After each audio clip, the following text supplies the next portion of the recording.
My name is Gillian MacDonald and my job is distiller at Penderyn Distillery. So I started working at Penderyn as part of a Go Wales scheme.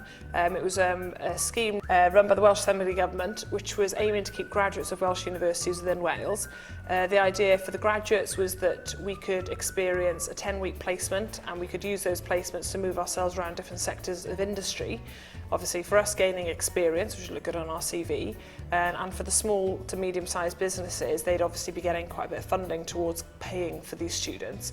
This was the first placement I came on back in January 2004, and now I'm 8 years into the job. So it was an instant click, really. Well, we only produce a single malt whisky. Definition of a single malt being from 100% malted barley, a batch process, and from a single distillery. I mean, my job is overseeing the entire operations, really, from start to finish. So it involves liaising with external companies, right the way through to overseeing the quality of not only the nose of the spirit, but also the sort of the chemical analysis as well. Right the way through to cask selection, nosing and tasting of the casks, as well as being able to communicate that out to the general public as well. Making whisky is certainly a combination of science and art. There's obviously the chemistry in the first stage of the process, which is making a fermented malted barley wash. But I do have a background in chemistry. I did a chemistry degree in Cardiff University. Beyond that then, it does really come down to flavour profiles of the casks. And that comes down mostly to nosing the casks. And what you're able to detect with your nose is whether the spirit has changed from the sort of raw newly distilled spirit into something more mellow, something that you actually want to drink.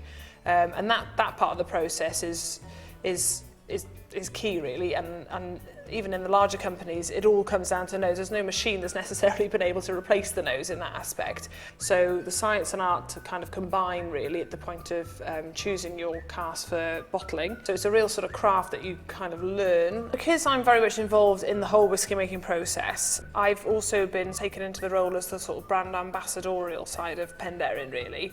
Being a female in a quite a male dominated environment, I get quite a lot of press attention when we do go abroad. So it does involve a little bit of travel out to these whisky shows. So in the last year I've been to a number of places. I've been to Canada, France, South Africa, Germany. Probably the most rewarding part of my job, other than the sort of nosing and tasting and quality side of aspects of choosing the bottling batches, is certainly having people taste Penderyn for the first time. There's almost a bit of apprehension when people come up to your stand, first of all, because you know we're Welsh whisky, but they're always really pleasantly surprised, and then we take great pleasure then in explaining all our different unique selling points as well. So that's probably the most rewarding factor, because of course you've seen it then going to the people who are eventually going to be drinking it. So that's obviously what the ultimate aim was, to have people enjoying your whisky. So that's probably the most rewarding part. If anybody wants to get into the whisky industry or the brewing industry, I mean, I'd certainly recommend it. I mean, it is possibly one of the most friendliest environments you could come and work in. I mean, a lot of the Scottish distilleries, you know, we don't really class ourselves as rivals. You know, it's all a big whisky family, really.